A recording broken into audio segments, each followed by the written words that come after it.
بسم اللہ الرحمن الرحیم۔ علامہ اقبال کے دو شعر نظم شکوہ سے حاضر خدمت ہیں، بہت اہم شعر ہیں، توجہ سے سماعت فرمائیں۔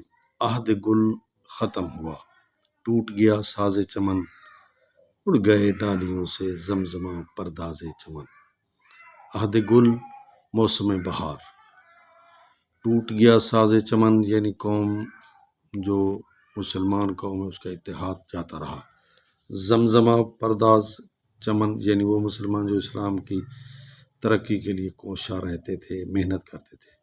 مطلب کیفیت یہ ہے کہ ملت مسلمہ میں تعمیر و ترقی کے ساتھ مسرتوں کا سما بھی ختم ہو کر رہ گیا ہے۔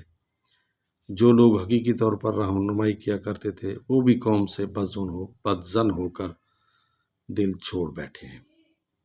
اگلا شعر اقبال فرماتے ہیں، ایک بلبل ہے کہ ہے محو ترنم اب تک، اس کے سینے میں ہے نغموں کا تلاطم اب تک۔ ایک بلبل سے مراد خود علامہ کی ذات ہے۔ محو ترنم چہچہانا یعنی اسلام سے متعلق شعر کہنے میں مصروف ہے۔ نغموں کا تلاطم سے مراد ہے جذبوں کا طوفان۔